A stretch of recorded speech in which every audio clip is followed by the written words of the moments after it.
The kingdom of Obadiah had never known silence like this. The grand halls of the palace, usually alive with a clatter of guards, the soft shuffle of servants, and the laughter of nobles, now echoed only with whispers. Shadows stretched across the golden floors, as if the walls themselves were mourning. The king was dead. King Obadiah, who had ruled for decades with wisdom, strength, and an iron sense of justice, had passed suddenly. Some said it was illness, others whispered poison, but no matter the cause, the palace was paralyzed by uncertainty. And yet, the throne remained empty. The late king's final decree was clear and cruelly precise. The late king's decree: the prince must be married at least 1 year before ascending the throne. No prince shall sit upon the throne unless he has been married for 1 full year. Until that year was complete, the kingdom would be governed by the Royal Security Council, a group of elders, warriors, and advisors who were both respected and feared. They were fair, but they were also human, and divided loyalties were always dangerous. The first problem was obvious to everyone. The prince's bride was missing. Not Zara. She had not arrived yet. It was Princess Liana, the royal princess chosen to unite 2 powerful royal families who had disappeared just days before her wedding. No message, no note, no body. Just silence. The court whispered endlessly. Did she flee? Was she silenced? Or had some unseen hand decided her fate for her? Within the palace, suspicion crept through the air like smoke. Every noble looked at their neighbor and wondered, who can be trusted? Who benefits from this disappearance? And in the midst of it all stood Prince Amari. He was tall, regal, yet cold. His eyes, once bright with curiosity and youth, now carried the weight of doubt and caution. He did not smile easily. He did not trust easily. He could not afford to, because he had seen the consequences of misplaced trust before. The disappearance of Princess Liana was still fresh in his mind, a reminder that love or attachment could be dangerous in this palace. And now he had to make a choice that would determine not just his fate, but the future of the entire kingdom. He chose Zara, a girl from the poorest district of the kingdom, a girl who had never worn royal robes, never walked in marble corridors, never imagined that the throne could touch her life. She accepted the marriage not for love, but to escape a life of relentless poverty. For Zara, stepping into the palace was like stepping into a world she had only glimpsed in dreams. And yet, dreams rarely prepared anyone for the cold stares of nobles, the whispered insults of servants, and the invisible weight of palace intrigue. The day she arrived, the golden doors of the palace opened wide, and Zara stepped into a life she had not chosen, but one she could not leave. Every eye in the room followed her. Some nobles murmured, "A poor girl dares to take what was not hers." Some servants whispered behind her back, "She has no place here. She will ruin everything." And among the shadows, someone smiled just a little too easily. Prince Malik, Amari's cousin, had returned. He walked through the halls with grace, charm, and confidence. To everyone, he was helpful, supportive, almost loyal. He spoke kindly to the prince. He welcomed Zara with polite smiles. He soothed worried nobles with gentle words. But in the quiet corners of the palace, his mind worked differently. Every glance, every nod, every seemingly innocent suggestion was part of a larger plan, a plan that no one could see. Yet Zara could not know, and even Prince Amari, for all his caution, could not yet sense the danger that lurked so close. The palace was alive with tension, whispers of the missing princess, questions about the king's sudden death, and suspicions of Zara's motives circled endlessly. Did the king truly die of illness, or was it murder? Who wanted Princess Liana gone, and why? Could this girl, Zara, survive long enough to protect the prince and the throne? And somewhere in the golden halls, someone was already moving the pieces in the shadows. For the prince, this marriage was more than a union. It was survival. He could not risk losing the throne. He could not risk forming attachments. Not again. Not after Liana. But even as he vowed to remain distant, he felt a strange stir when he caught Zara looking at him with quiet determination. Something fragile, yet dangerous, began to grow. And in the palace where secrets could kill, attachment could be the deadliest weapon of all. The palace breathed with whispers. Every corridor seemed longer, every doorway heavier.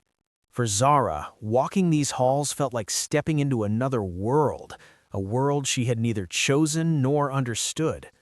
Prince Amari, her husband, moved through the palace like a shadow, tall, composed, regal, but distant.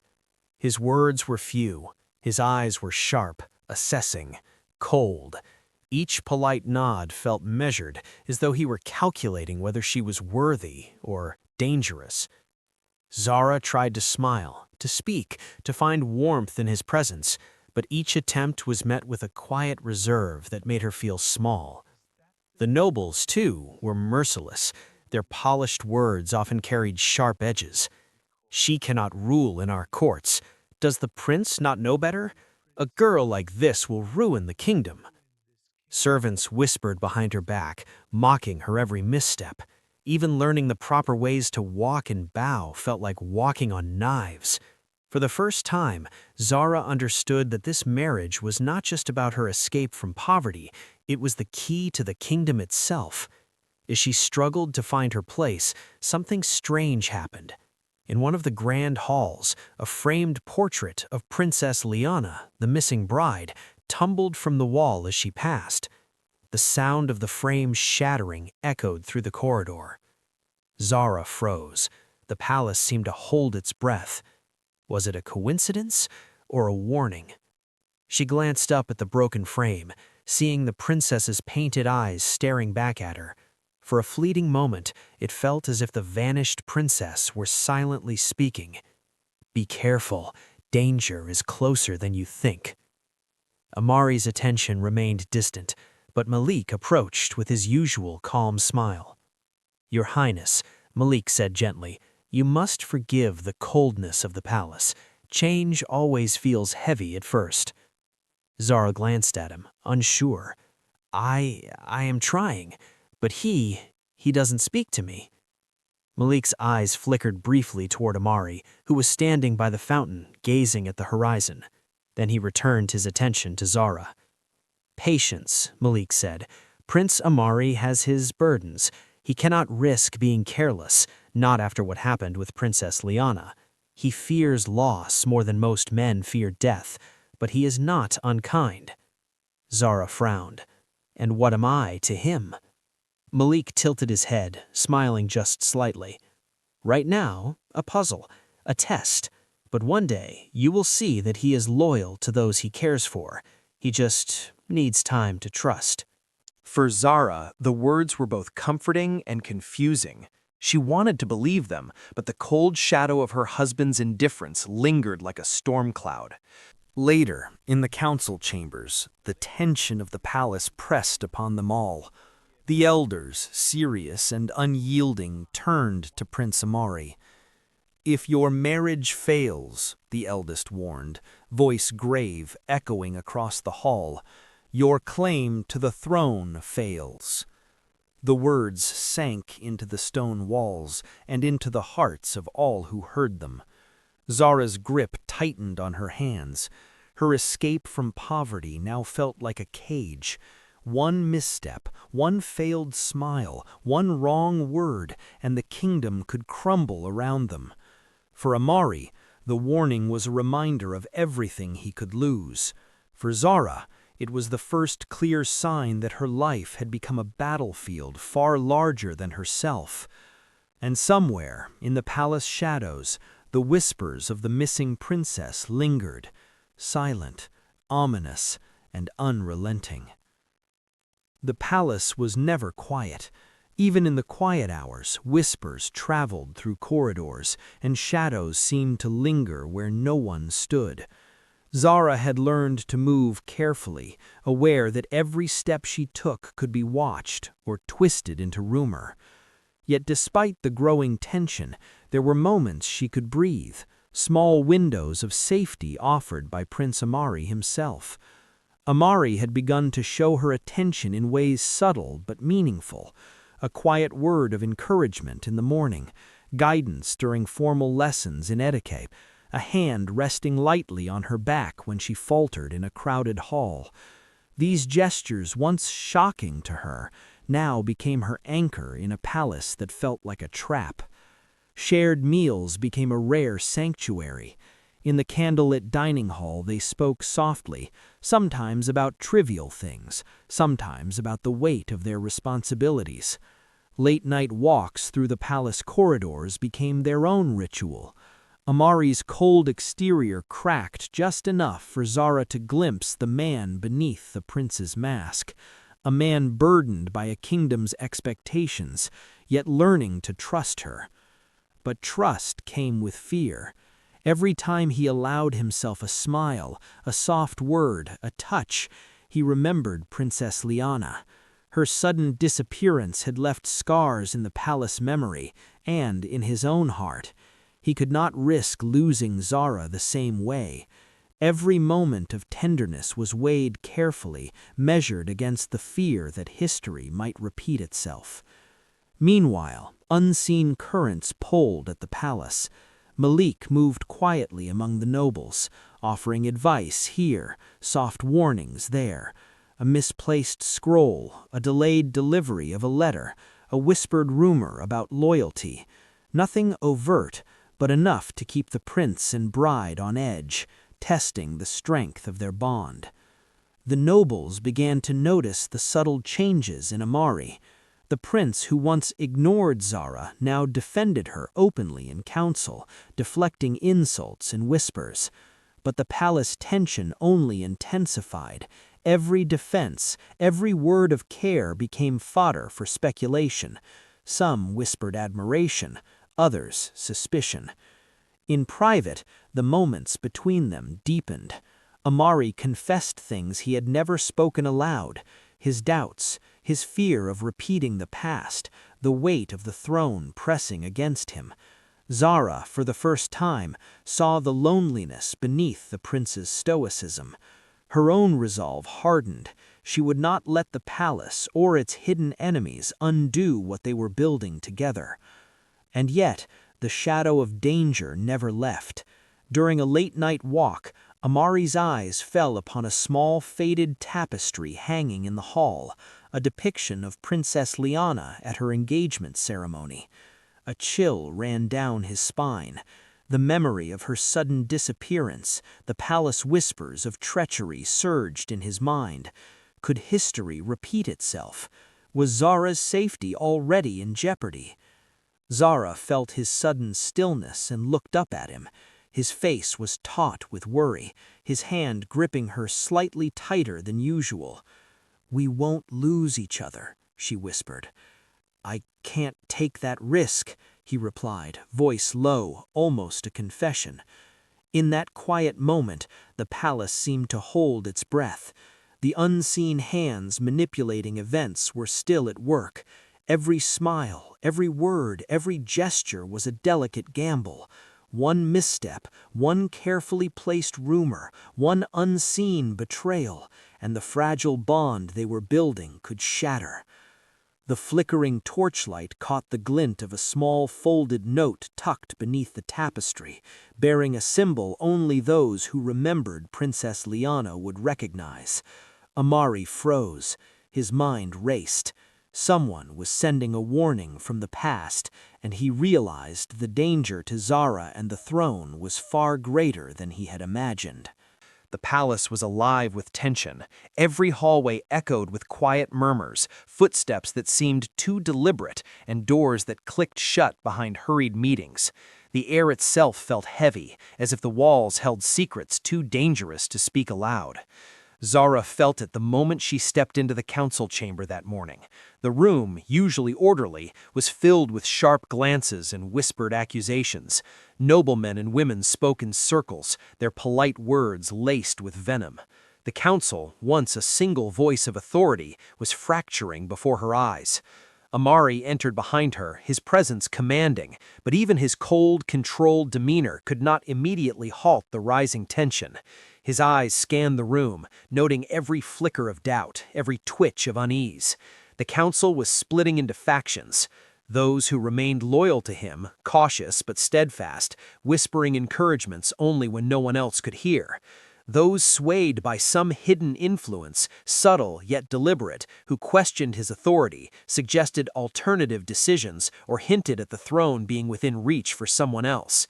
Whispers spread. Perhaps the princess never truly disappeared. The prince's bride is unfit. How long before she brings ruin? The throne is vulnerable. One wrong move and everything changes. Zara's stomach knotted. She had thought learning palace etiquette and surviving noble ridicule would be her hardest task. Now, she realized, she had stepped into a battlefield where every word, every smile, every misstep could be weaponized against her and Amari. And yet, there were smaller, subtler signs that someone was actively working behind the scenes. A document mysteriously misplaced in the royal archive, a servant found in the corridors, clearly being questioned about something but refusing to speak, an object in the hall left deliberately out of place, catching Zara's attention, the portrait of Princess Liana, once framed proudly, now leaning precariously on a shelf as if warning them of unseen dangers. Amari noticed her tension, and for the first time that day he spoke softly, almost to himself. "I can't lose this. Not now. Not ever." Then, when a heated argument broke out between two nobles over a minor ceremonial decision, Amari's voice rose, commanding the room, but even he could not fully restore order. The council chambers were filled with the stern faces of the kingdom's elders. The argument began with a simple disagreement over allocation of grain to outlying villages, but it quickly escalated. Elder Oba, oldest member, loyal to the late king's line, firmly supported Prince Amari, believed the prince's new marriage should be respected to maintain order.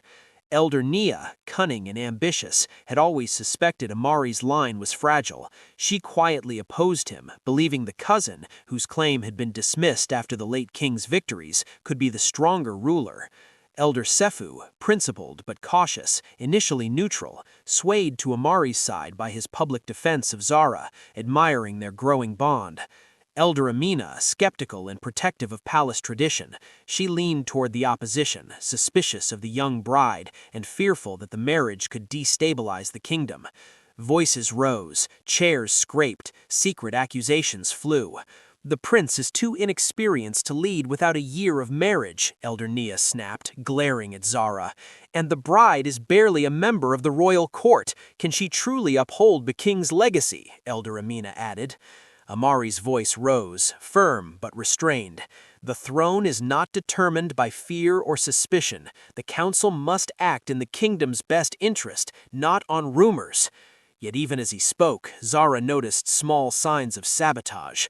A ceremonial scroll was misplaced, causing confusion in the rituals. Servants whispered of a hidden document revealing secrets of the late king, secrets even Amari had not known.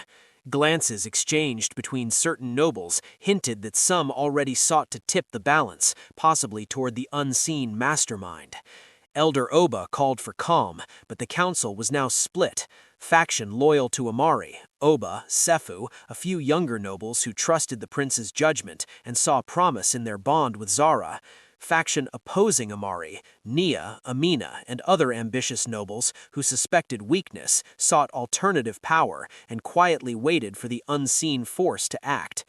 As tempers flared, a hidden tension tightened around the room. Whispers of Princess Liana's disappearance surfaced, hints that someone might have silenced her to manipulate the throne. The idea that the late king's death, the missing princess, and the sudden marriage could all be connected sent shivers through even the bravest courtiers. Amari turned to Zara. Her hand brushed his under the council table, a quiet gesture of solidarity. He wanted to reassure her, but his eyes reflected the burden of the crown, the stakes of their fragile marriage, and the danger lurking in every corner. From the shadowed corners of the chamber, Malik watched silently, attentive, calm, his intentions unreadable, his smile faint but knowing. The palace felt smaller now, every corridor lined with whispers, every hallway echoing rumors that threatened to poison the minds of even the most loyal courtiers. Prince Amari paced in his private chamber, the weight of the throne pressing heavily against his chest. His marriage was still fragile, the council still divided, and the memory of Princess Liana's sudden disappearance gnawed at him. He could no longer wait for events to unfold. The kingdom's fate and his claim to the throne depended on action. Amari summoned Elder Sifu, one of the few council members steadfastly loyal to him. "Sifu," he said quietly, leaning over the polished table, "I need you to work with the kingdom's security detectives. Quietly. We must know the truth about my father's death and about the princess. The palace cannot survive another secret like hers." Elder Sifu nodded solemnly, loyalty and fear mirrored in his eyes. "He will have access to the records, but no one must know. Not the others, not even the council. If this leaks, it could destroy everything." Meanwhile, in the main hall, subtle but dangerous forces were beginning to surface. The prince's cousin, Malik, had returned fully to the palace scene. He was no longer hidden among the nobles, but neither did he reveal his true intentions. With carefully placed words and pointed questions, he began to stir doubts in the palace. "It is strange," Malik murmured to a gathering of nobles, "how quickly some things are forgotten. The king's sudden death, the princess who disappeared. Some say these events are linked. Are we safe placing all our trust in the new prince and his bride?" The nobles leaned in, whispers spreading like wildfire. Amari's jaw tightened as he overheard the murmurs. Malik was pulling strings openly now, planting seeds of suspicion. But Amari did not confront him, not yet. He knew he had to be strategic. That night, Amari walked through the palace corridors, Zara at his side, though she did not fully understand his intentions. "I'm worried about them," he confessed softly, "about the whispers, the council, the cousin. I cannot risk losing you or the throne because someone's playing games in the shadows." Zara took his hand, sensing the storm that brewed inside him, but he pushed forward, his mind on matters far beyond her reach. He knew he alone had to act, quietly, decisively. With Elder Sifu and the kingdom's security detectives working in secret, Amari began reviewing ancient records, questioning palace staff under the guise of routine palace oversight, and observing Malik carefully. Every gesture, every word, every shadowed glance was catalogued in his mind. Rumors swirled faster now. The king's death might not have been natural. The missing princess might have been silenced for political gain. Certain nobles were quietly plotting to manipulate the succession. Every whisper increased the urgency. Amari felt the pressure mounting. The kingdom's future, in the security of his marriage, rested on uncovering the truth before Malik's influence spread too far. By the end of the day, Amari and Elder Sifu had already gathered fragments of information: strange visits to the late king's chambers before his death, cryptic letters sent to unknown recipients, in the faint hint that the princess's disappearance was not voluntary. As Amari returned to his private chamber, a folded piece of paper was slipped under the door. No name, no signature, only a single sentence: "Some secrets should never be unearthed, where they will bury you too." Amari's fingers tightened around the paper. His eyes flicked toward Malik, who stood across the hall, smiling faintly, as if knowing something the prince did not. And the palace, with its golden walls and whispered secrets, seemed suddenly far more dangerous than it ever had before. The folded note had shaken Amari more than he let anyone see.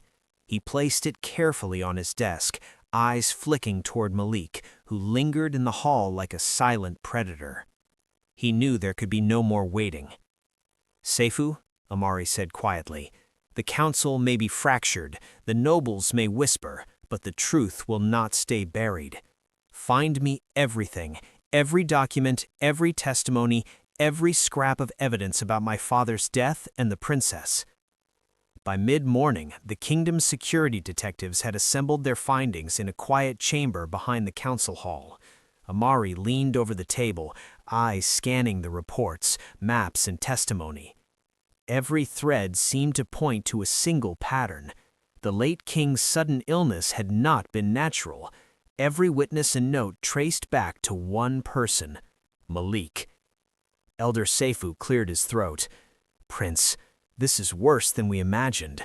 Malik paid the royal native doctor, the one trusted with the king's health, to poison him. It was slow, undetectable by ordinary means, but we have proof of the transaction and witness statements confirm it." Amari's fist clenched.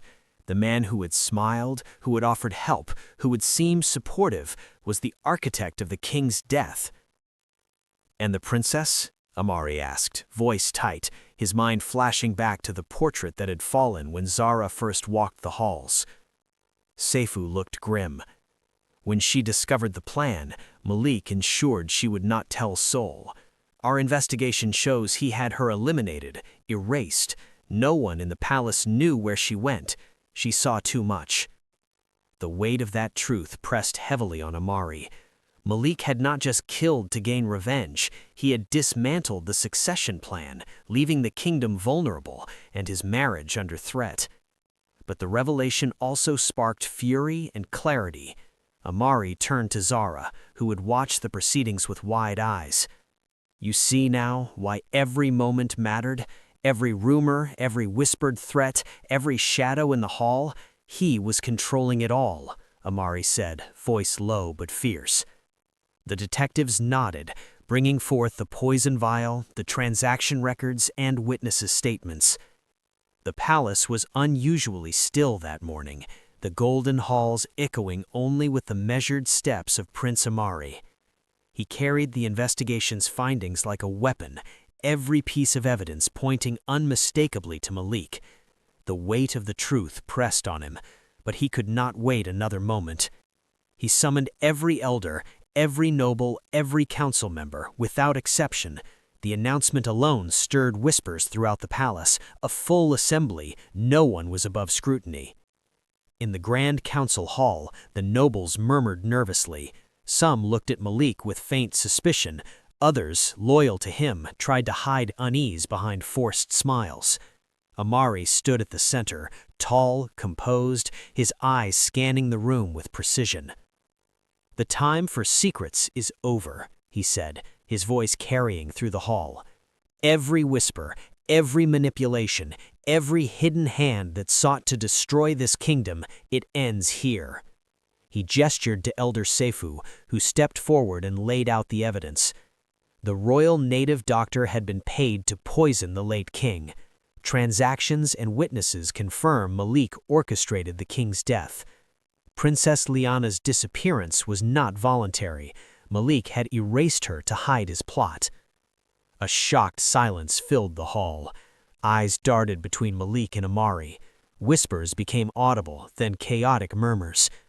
Malik attempted to regain control, stepping forward with his usual charm, but the nobles were already convinced by the weight of proof. Even those who had previously supported him faltered.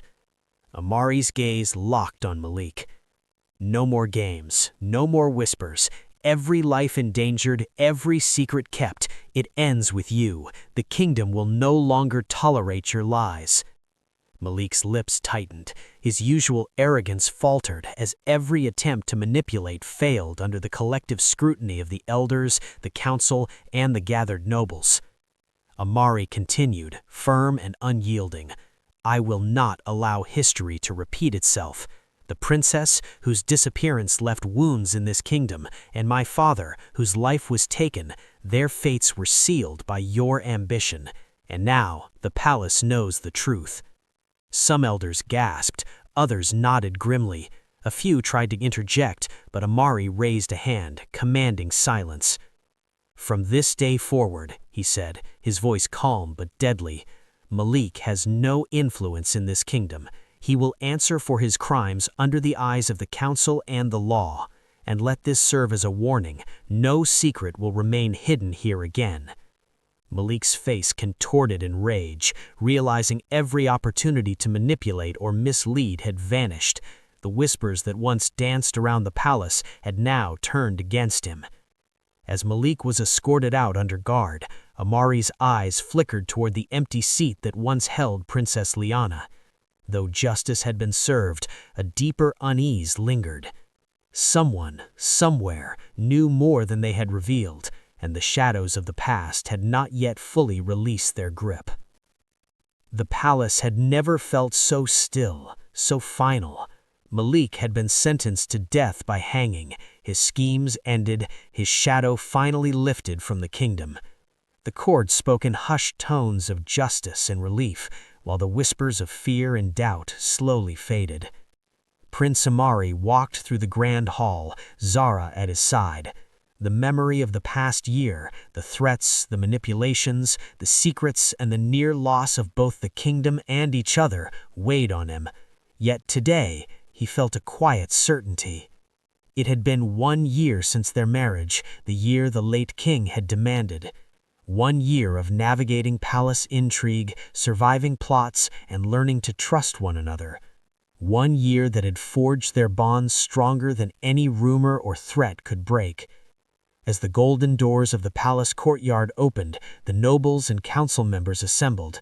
Their eyes rested on Amari, who now carried himself not as a cautious prince, but as the rightful king. Beside him, Zara glowed in traditional royal attire, beads, embroidered robes, and the gentle authority of a queen-to-be. Elder Seifu stepped forward, raising his voice so the crowd could hear. "By the law of the late king, and by the strength of the throne, Prince Amari is now king of this kingdom. By his side, Queen Zara, whose wisdom, courage, and loyalty have proven her worthy of this crown." The crowd erupted in applause, the tension of the past year dissolving into celebration. Nobles bowed, some with relief, others with admiration. The whispers of doubt had vanished, replaced by the certainty of a strong and just rule. Amari turned to Zara, whose usual cold demeanor softened completely. For the first time, his eyes reflected unguarded warmth, a deep attachment he had fought to protect all year. "We did it," he whispered, taking her hand. "The kingdom is ours to protect. Together." Zara smiled, her past struggles, her fear of poverty, and her doubts now behind her. "Together," she echoed, feeling the weight of the crown and the joy of finally belonging. The ceremony continued, golden sunlight spilling over the palace halls. Music, laughter, and celebration filled the air. For the first time in a long while, the kingdom felt whole again. Even the elders who had once doubted her watched with quiet respect as Zara and Amari took their rightful place. They were more than just a prince and a bride. They were partners, rulers, and symbols of hope for the kingdom. And as the sun set over the palace, the golden throne finally held its king. And beside him, the queen who had once only sought to escape poverty now ruled with wisdom, courage, and love. The kingdom survived, but who else could be hiding secrets behind palace walls? Comment your theories below and subscribe for the next shocking folktale.